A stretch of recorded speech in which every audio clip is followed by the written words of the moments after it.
तो स्टार्ट करते हैं अध्याय 9 के महत्वपूर्ण क्वेश्चन। तो यहाँ पे देखिए अध्याय 9 प्रकृति, चैप्टर का नाम तो प्रकृति आपने देख ही लिया था। महत्वपूर्ण प्रश्न, अब हर चैप्टर की तरह अपन क्या कर रहे हैं कि उसकी व्युत्पत्ति और निरुक्ति। अब ये मैं क्यों याद करवा रहा हूँ, ये इंपॉर्टेंट क्वेश्चन क्यों दे रहा हूँ मैं हर चैप्टर में, क्योंकि आपको ये पता होना चाहिए। कभी कभी क्या होता है अपन डिफिकल्ट क्वेश्चन याद करने के चक्कर में जो छोटा सा क्वेश्चन आ जाता है ना माइनर, उसको अपन भूल जाते हैं। तो अपन चैप्टर के साथ साथ अगर इन चीज़ों को याद करें, जैसे व्युत्पत्ति और निरुक्ति एक लाइन की होती है, वो कर लेनी चाहिए अपन को। अब प्रकृति के प्रकार, अब प्रकृति 3 प्रकार की होती है, आपको पता है अच्छे तरीके से। तो आपको लिखना है, अब यही 2 नंबर में आ गया तो नाम लिख दो, 5 या 10 नंबर में आ गया तो उन तीनों प्रकृतियों का वर्णन करना है।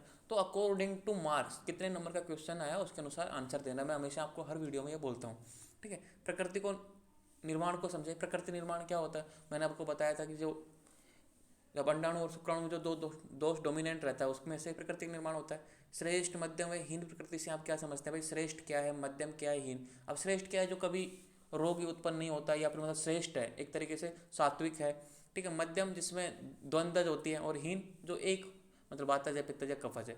तो इस तरीके से श्रेष्ठ, मध्यम, हीन प्रकृति से आप क्या समझते हैं।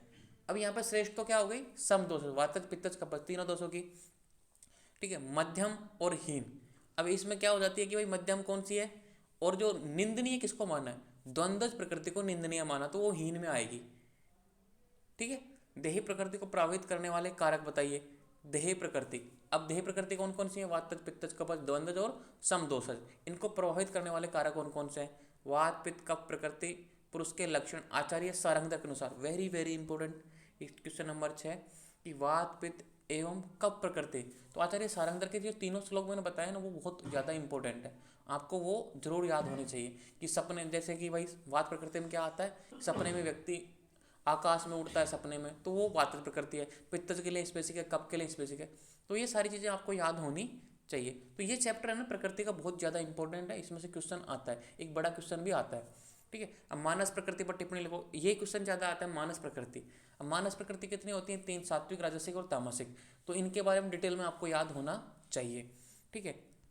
अब देखो सात्विक व तामसिक प्रकृति के लक्षण पूछ ले यहाँ पे कि सात्विक प्रकृति वाला व्यक्ति कैसा होगा, तामसिक प्रकृति वाला कैसा होगा। राजसिक प्रकृतियों के प्रकार लिखो कि राजसिक प्रकृतियाँ कितनी मानी है, या आपके उसके टाइप्स लिखने। और प्रकृति की परिभाषा मैंने बताया था, सिंपल सी परिभाषा कि स्वभाव को ही प्रकृति बोलते हैं। तो आपको अलग अलग परिभाषा बाद में बताई थी, उनमें से आप एक भी कर सकते हो। तो वेरी वेरी इंपॉर्टेंट चैप्टर है, चैप्टर नंबर 9 प्रकृति। इसमें से क्वेश्चन आता ही आता है, और बड़ा क्वेश्चन आता है। तो आपको इस चैप्टर को अच्छे से क्लियर करना है, अच्छे से समझना है, अच्छे से पढ़ना है, ठीक है। तो अब करेंगे चैप्टर नंबर 10, तो उसके क्वेश्चन भी करेंगे। तो मिलते हैं नेक्स्ट क्लास में। Thank you.